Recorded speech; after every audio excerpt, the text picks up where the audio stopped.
தனது தோல்வியை எழுத ஆரம்பித்து விட்டது. திமுகவின் தோல்வி சரித்திரம் இன்றிலிருந்து ஆரம்பமாகிவிட்டது. இதுதான் நான் சொல்ல முடியும்.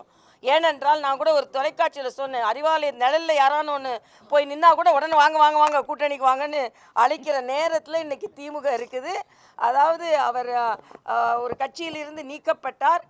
பலமுறை இது ஏன்னா வியப்பு இல்லை, என்னை பொறுத்த வரைக்கும் பலமுறை சந்தித்தார். வாக்கிங்கில் சந்தித்தார், டாக்கிங்கில் சந்தித்தார், எல்லாம் சந்திச்சுட்டு இன்னைக்கு வாக்கிங் இன்சைடு அறிவாலயத்துக்கு போயிட்டார்.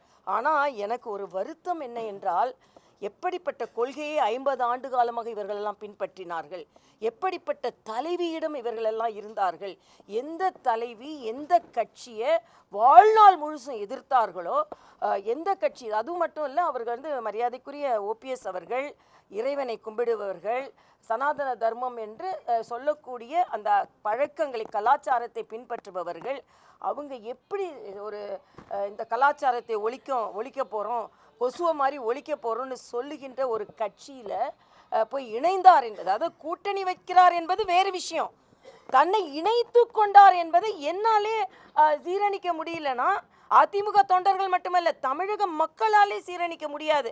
அதனால் அவர்களை எல்லாம் சேர்த்து கொள்ளக்கூடிய நிலையில் இன்னைக்கு திமுக இருக்கிறது என்றால், திமுக தனது தோல்வி சரித்திரத்தை எழுத ஆரம்பித்து விட்டது என்பது